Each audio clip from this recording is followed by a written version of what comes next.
Get ready, get ready, get ready. Ladies and gentlemen, I'm DJ Dan with Soulful House Nation, and I'm so excited here to bring you SHAKIMA Ford. And the reason we're bringing her on tonight, this is Soulful House Nation, our community. So as many of you know, we not only do the music thing, but we're also a community too, of people with things that we have going on. So what I want to do now is I'm going to start the show, and I want to bring on our special guest, SHAKIMA Ford. Okay, here she goes. Now SHAKIMA is with SDF Financial. SHAKIMA, how are you today? I am good, Dan. How are you? Thanks for having me today. Absolutely, absolutely. It's taken us a hot minute to get to this place here, but we're here. We are here, definitely. Mm-hmm. Wow. Listen, what I want to do a conversation. I want to talk about credit. And what I want to do is I want to discuss credit. And my three main issues are repairing credit, building credit, and also maintaining good credit. And what happens, I think, a lot of times is sometimes we make some mistakes, but hopefully we're going to get a lot of that addressed. So let's do this. Let's start off with this. First of all, just tell us a little bit about you. Just a little bit. Yeah. Well, Dan, again, thank you, guys. Thank you so much for having me. But just a little bit about myself. A lot of people don't know that my background is actually engineering. I've been an engineer for 17 years, and I recently transitioned into doing this full time. And what got me to this wonderful company is I had a 527 credit score. I didn't know what to do. I was embarrassed to tell anyone. It gave me anxiety. I was embarrassed. So lo and behold, I locked arms with this company, and my credit score went up 60 points in the first 30 days. So I was like, oh my God, like this is life. And then so far, fast forward 2 years, over 200 points. So I've gotten my buying power back. So the anxiety is gone. The embarrassment is gone. So what I thought was going to break me, it just allowed me to use my platform in a different way to help as many people as I can. So you're sort of like the hair guy. He says, what did he say? He says, I'm not only the president of the company, but I'm the client too, huh? Right. I am. I'm a product of the product. So I know that the services work. And then also as a financial literacy company, it teaches us about budgeting, right? Because a lot of us don't budget. So sometimes bad credit is just a reaction to not making good financial decisions because we don't know how much we actually have coming in or going out. So that could lead to, making bad decisions when it comes to credit. So yeah. Budget. Don't start cussing at me. All right. So listen, I want to ask you some basic questions. There's three issues for us today: building credit, maintaining credit, and repairing credit. So let's start off with, and I know this doesn't apply to our audience, but some people may have situations where they need to repair credit. And sometimes it's not because of something they did directly. It could be a health thing that happened, a medical thing that happened. It could be a divorce. It could be loss of job. It could be a whole lot of things aside from people who just don't want to pay. Okay. So let's say now you find your situation, you start yourself in that situation. How do you start to climb back and get your credit up? Well, the first thing, if someone, when they come on board with me, the first thing is done. We do a very detailed analysis of their credit report, right? Mm-hmm. So every negative item on there, and it doesn't matter if it's 1 or 100, we're going to dispute those negative items with all 3 credit bureaus. So that's why you're going to see results with us, quick results in the first 45 to 90 days, right? We're not disputing that it's yours. We're just saying, okay, you have to prove that they did make these decisions.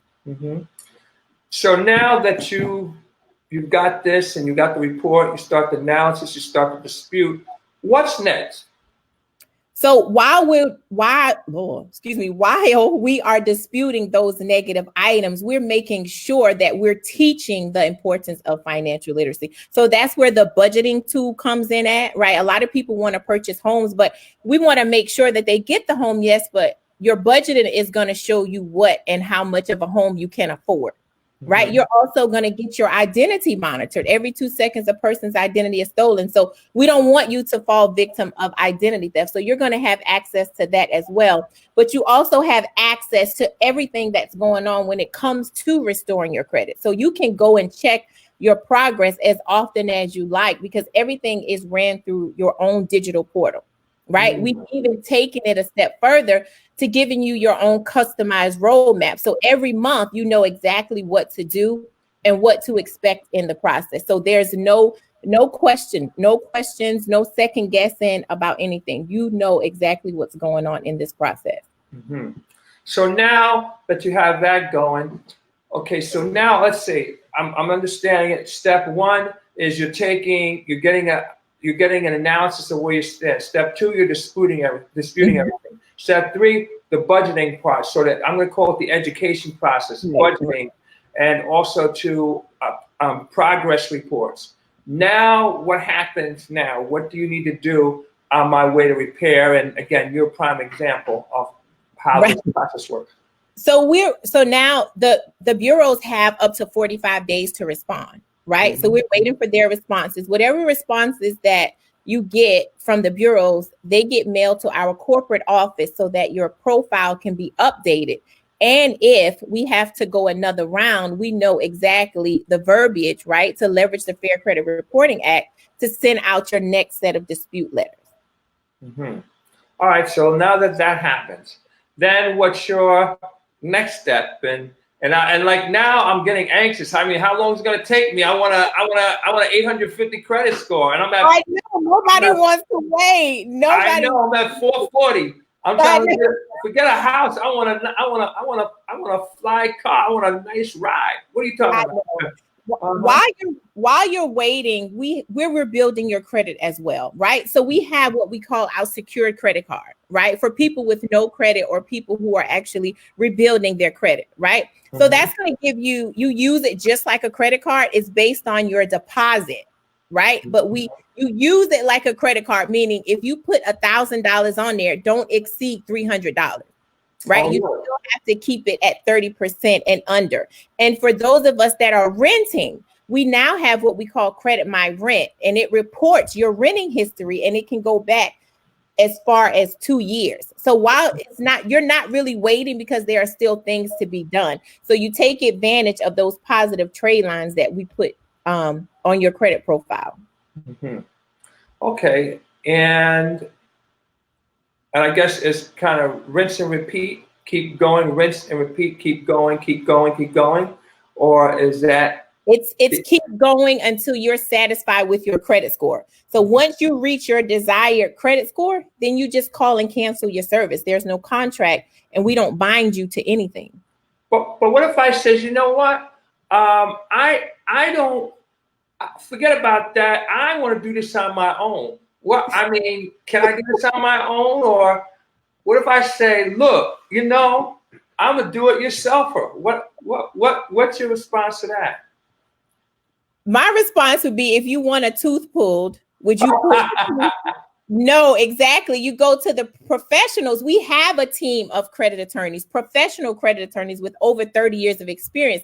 So we let the professionals do what they need to do. The process is very tedious, and you have to be familiar and you have to know the laws to leverage. We have a team of underwriters, so they know exactly the language to speak to these bureaus. Okay. All right. Now, let's say, okay, now Well, I'm where I would need to be in terms of where I want to be in credit. All right, let's talk about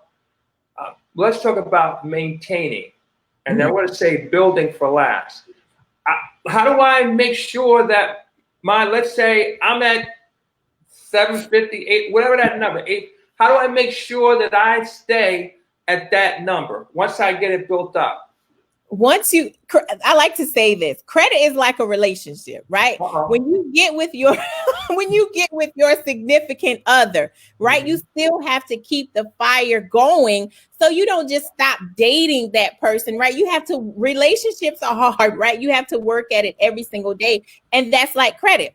35%, which is the bulk, is paying your bills on time. Right. So you have to continue to pay your bills on time. That can cost you up to or over 100 points. So imagine going from a 700 to a 600 because you paid your bill late. Right. So make sure you're paying it on time. That 30%, right? That's that utilization, right? Maxing out those credit cards. That's just like having a late payment, right? That can cost you up to or over 100 points. Right. And then I just paid off 6 credit cards, right? The worst thing I could have done was close them out. So 15% is credit history, right? We pay off our credit cards. We like, yes, we did it. And we close them out, right? Some of those accounts you could have had for years. And guess what you did? You just wiped out all that good credit history. So you need to keep those accounts active. Just use what you can afford to pay back, right? All right. And then 10% is inquiries. Right? You only need 2 inquiries a year, right? When you start to get to 3, 4, 5, and 6, and so on, you start to look desperate to the creditors, right? Like you're trying to rob Peter to pay Paul. And then, and then the last 10%, Dan, is that credit mix, right? Installment versus revolving. So an installment loan would be a mortgage or car payment, right? Revolving credit card. So you have to have a credit card to have and maintain good credit, right? We use our debit cards for everything. I know I used to, right? But it's not building your credit. So use your credit card. Just make sure you paying your bills on time, right? And that you're keeping it under 30% and you're not over exceeding your 2 inquiries a year. And keep those accounts active and keep that balance, because the creditors want to make sure and see that you're responsible, that you can handle both, right? So as long as you abide by the 5 commandments to good credit, you'll be fine. But you got to use it. Okay, so you're gonna tell us those in like very in step by step, those 5 things. But so if I'm understanding you correctly, okay, number one thing. Of course, you gotta pay on time. You gotta pay on time. Okay. Second thing that I heard is that you also cannot max out. Let's say if you have $1,000, for example, $1,000 credit line, the max you want to be on it is 333, correct? 300. 300. So 30%. Okay. Yep, 30%. Yep. Then I heard you say that when you're credit history, yep. You on it 15%. Yeah. When you're paid off the card, you don't want to cut up the card and say, I'm closing out that account, correct? Right. You want to keep that. Okay. Then there's the mix of between revolving and installment. Okay. And then last but not least, I think I heard you say you only want 2 inquiries a year, correct? Yep. Really? Okay. You only need 2 a year. Okay, so, and then to be honest with you, from what I'm hearing, let's say, for example, you got a little card and it's $10 a month, and you just forgot about it. That could cost you up to 100 points just because you could, let's say if you're buying real estate, you could be out just because of that, correct? It doesn't matter if you missed a payment of $10 or $1,000. A late payment is a late payment. How do you recover? Then you got to start this whole process over again to recover then, huh? You got to dispute it. Yep. Oh, wow. Next, I want to build. I'm where I am now. I'm at 750. I want to go to the magical 850. I'm at 600. I want to get to 700. I'm at 550. I want to get to 650. Listen, I'm like, I don't know, what's the lowest you can go? Put it that way. The lowest you could go is 300.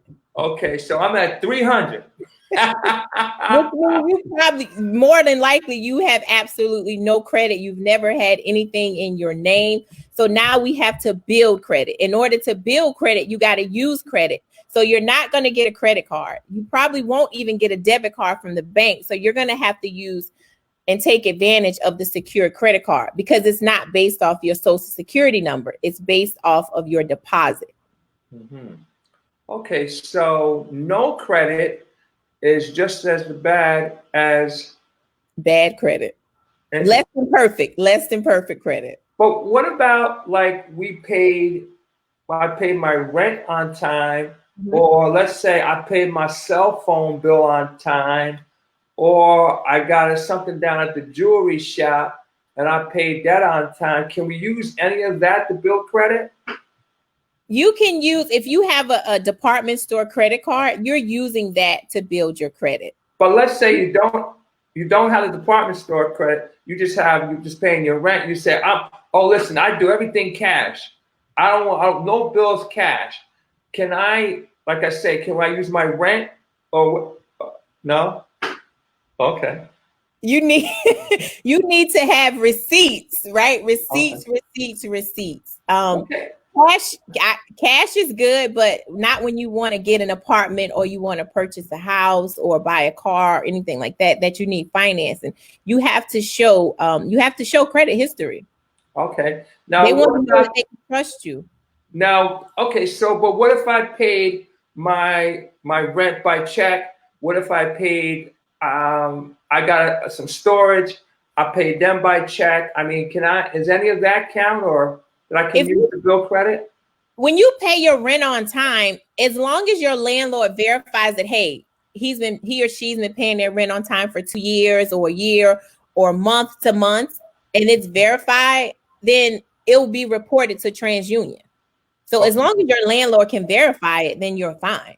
Mm-hmm. Okay. How about my cell phone bill? Every month they hit my account. Is that a good look? Or if you don't pay your cell phone bill, that's going to be reported. Okay. But not as far as paying your cell phone bill on time every month. That's not reported to the credit bureaus. Thank God. Because I know a lot of people get to pay their cell phone bill.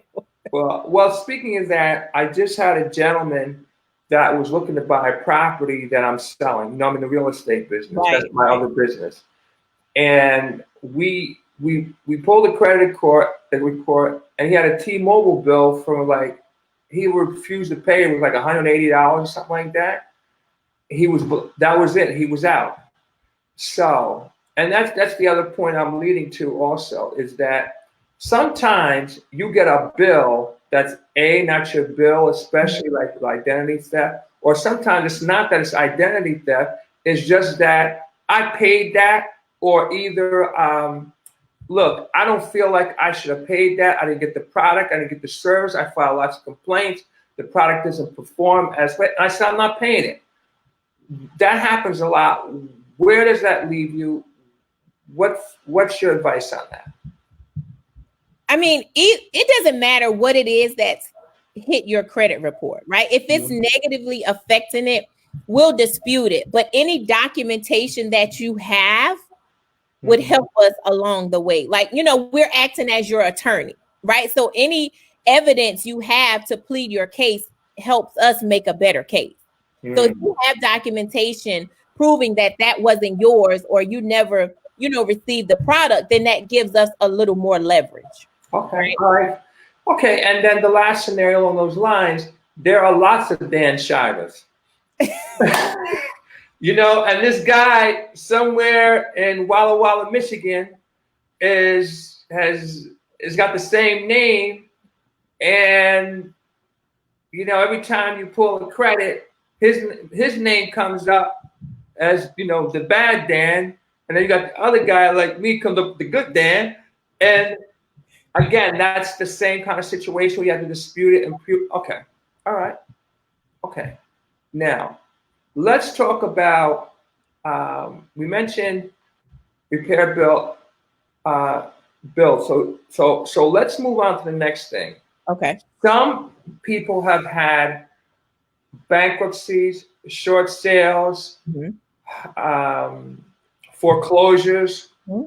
Are they dead in the water forever, or can they recover? And if so, how? They are not dead in the water, Dan, but I know you and I can agree on this, that we've always been told that it has to stay on your credit report for 7 years, bankruptcies up to 10 years. But as soon as your bankruptcy is closed, then we can start disputing those negative items. But, we want it to be closed, because if it's not, some things can still hit it. And it's like we're working backwards or digging a hole and then filling it back with dirt. So as long as that bankruptcy is closed, then we can start disputing those items. I've seen a bankruptcy deleted in 45 days. So it just depends. It's a case by case basis, but no, definitely not dead in the water. That's a myth.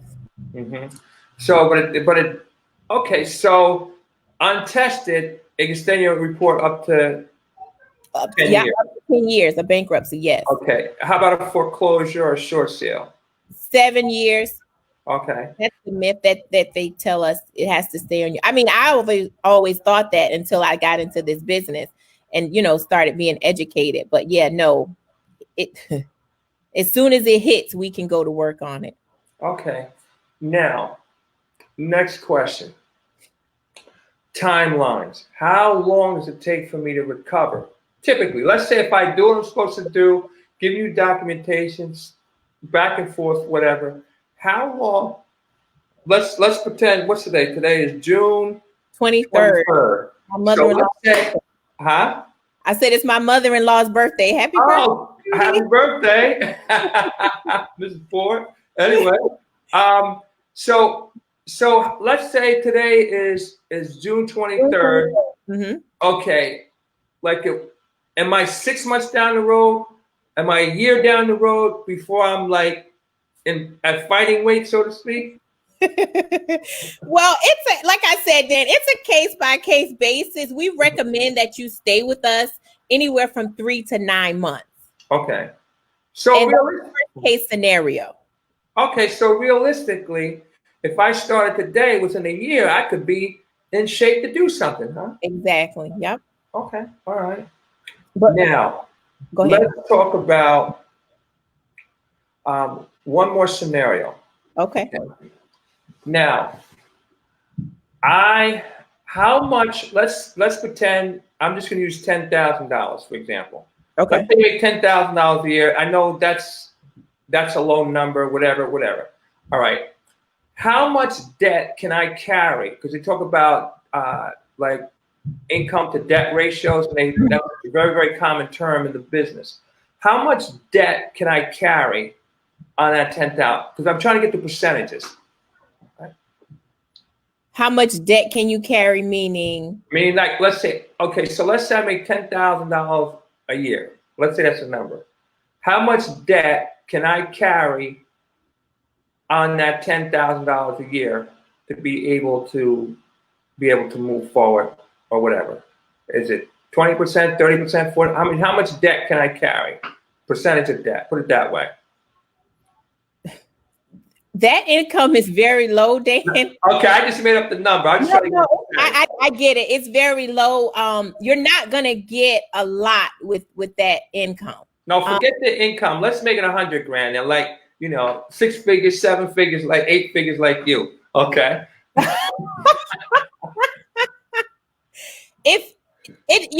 Dan, even though let's say it like this, even though you have only a $10,000 annual income, if you have an 850 credit score, you can pretty much get anything you want. And that's just being real.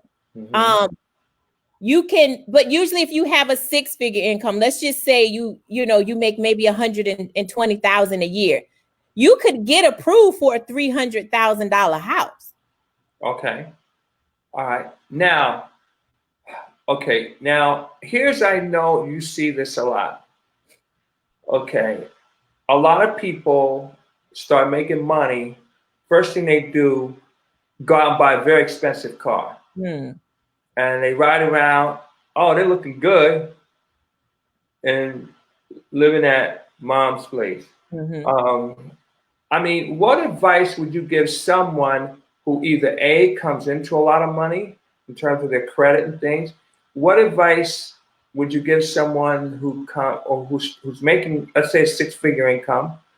And I guess really what I'm saying too, let's go to 100,000 or even 50. Let's go to 100,000. The reason I said 10,000 is a nice round number. Mm-hmm. What percentage of that money can be going out in monthly debt for you to be able to continue to grow your score, to make things happen? So can I spend, let's say if I made 100 grand, can I spend $50,000 a year in debt? If I made 10 grand, can I spend $5,000 a year in debt? If I made 50 grand, can I spend $25,000 a year in debt? Or what is the percentage of, in terms of being able to build and or maintain that credit? That's what I'm asking. When it comes to building and maintaining that credit, that 30% is 30%. 30% is a very, very, very big deal. You know, there's good debt and bad debt, but we'll save that, you know, for another show. But that 30%, that's a really, really big deal.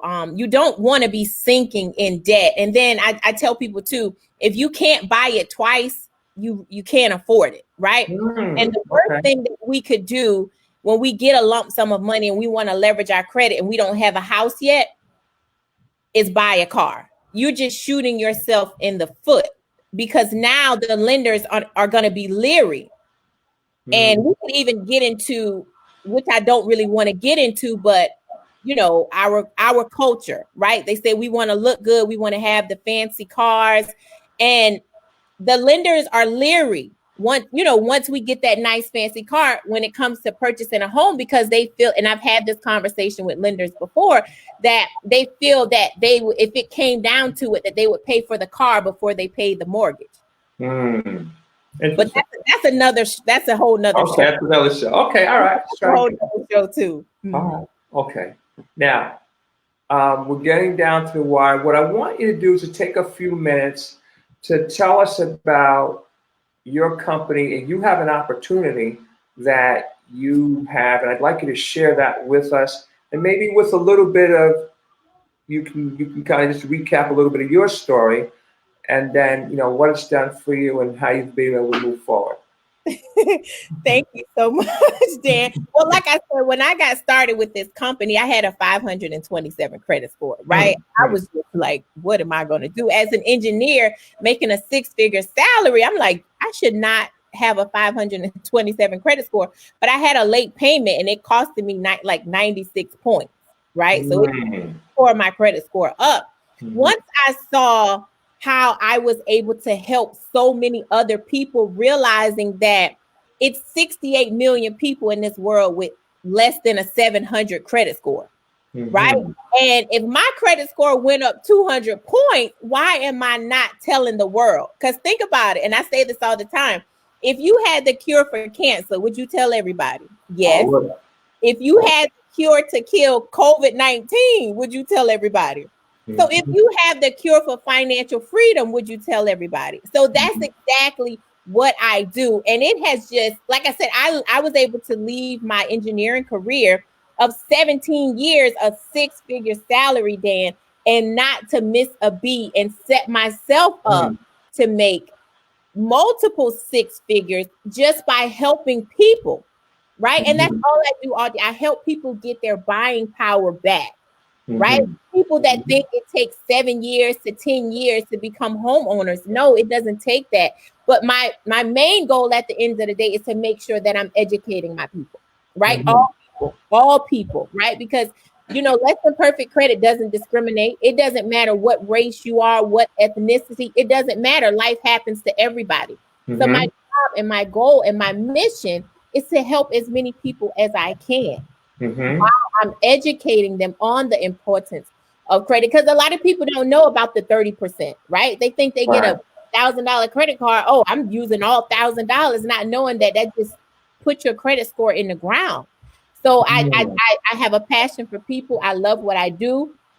We're all about training, right? Mentoring and coaching. And at the same time, it's self-development with the compensation plan, right? You get to know about, how your credit score is calculated, your debt to income ratio, all the things that, I've never probably would have been exposed to if I had not had that 527 credit score. So I'm very passionate. I'm always looking to expand my team. I cover the whole, the United States, including the Virgin Islands. So I'm always looking to break ground in some state, right? It's over, I think it's over like 100 and maybe 147 people exactly on my team, but I'm always looking to expand. Okay. All right.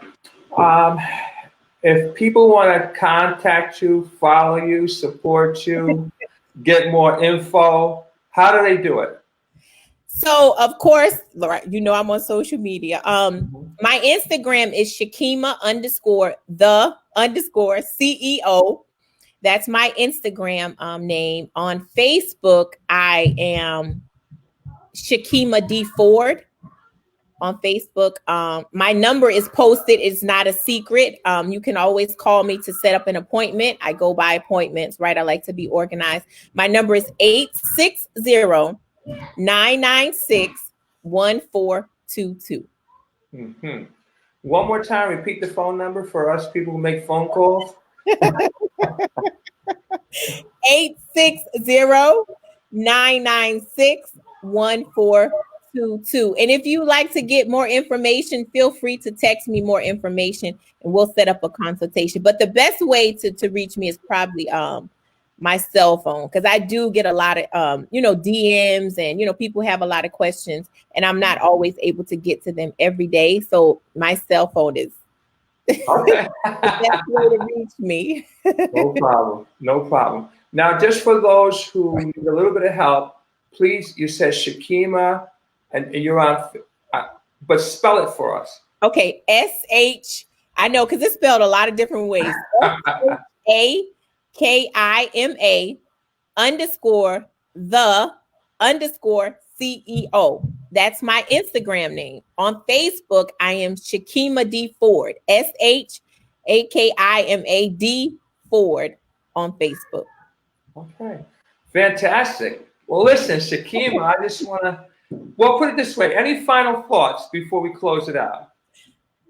Guys, you do not have to live with less than perfect credit, right? I've been there before. It's embarrassing. You think that you're the only one going through it. But like I said, it's 68 million people with less than a 700 credit score, right? If you want to purchase that home, you want to purchase that car, you want to live in a better neighborhood, whatever it is, guys, look, we don't have a lot of time, right? And I tell people this all the time.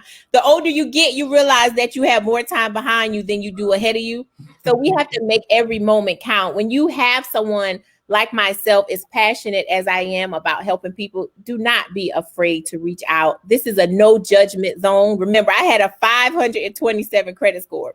So who am I to judge? My mission is to help as many people as you can, as I can. So share my information with someone that you know. If you're looking to earn, additional income and you have a passion to help people, please reach out. Well, Shakima, once again, I want to say thank you so much for coming on and sharing with us. And that is SDF Financial. Yeah, that's it. Okay. All right, ladies and gentlemen, my name is DJ Dan with Soulful House Nation. This is a segment of our whole Soulful House Nation movement, which is our community. And we like to also share, besides the music, we also like to share things that are going on in our community. So here's an issue that a lot of people may need some help with. Of course, not you, but some people have credit things that they have to work through and or like the information, or maybe they have somebody need to share it with. So I'm going to encourage you to do that. And again, I thank you. My name is DJ Dan with Soulful House Nation. Get ready, get ready, get ready.